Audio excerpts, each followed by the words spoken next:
आहे हर अख्तियार मुझे साईं खे मौला क्यों मुख्तार मुझे साईं खे है मालिक क्यों मुख्तार मुझे साईं खे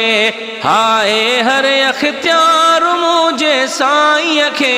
मौला क्यों मुख्तार मुझे साईं खे है मालिक क्यों मुख्तार मुझे साईं खे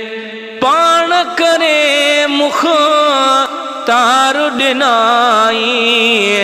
अर्श घुराए पाण कयाई पाण करे मुख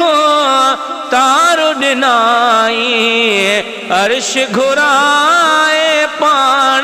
कयाई बेहद बारी प्यार मुझे साईं खे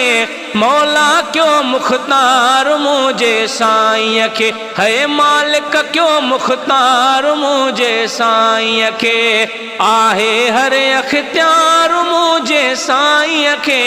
मौला क्यों मुख्तार मुझे साईं खे है मालिक क्यों मुख्तार मुझे साईं खे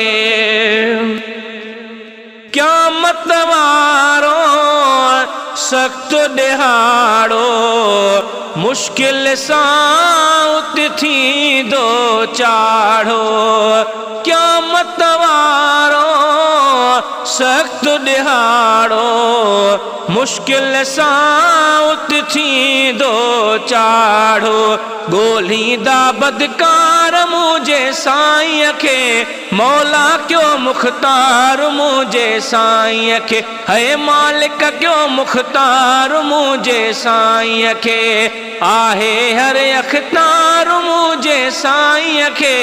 मौला क्यों मुख्तार मुझे साईं खे है मालिक क्यों मुख्तार मुझे साईं खे जाथे अबो अमा साथ छॾींदा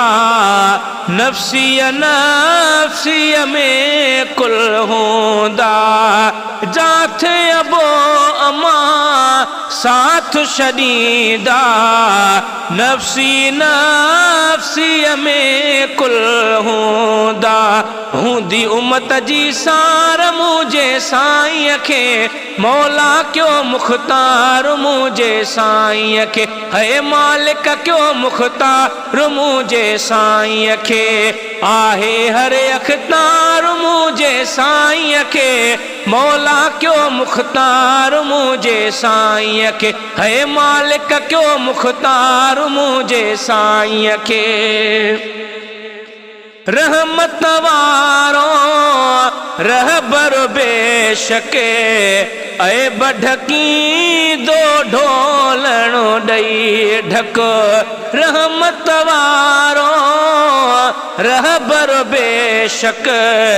ऐ बढकी दो ढोलणो ॾई ढक प्यारा हिन बदकार मुझे साईं खे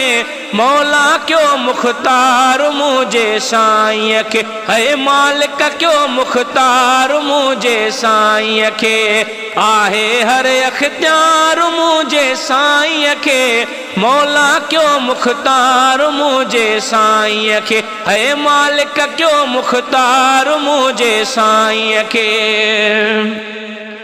हशर में हूंदो वक्त अणागो मेणा मिठल उते नंगो असांजो हशर में हूंदो वक्त अणागो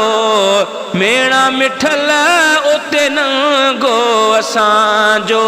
पवंदो आखिरकार मुझे साईं खे मौला क्यों मुख्तार मुझे साईं खे है मालिक क्यों मुख्तार मुझे साईं खे आहे हर अख्तियार मुझे साईं खे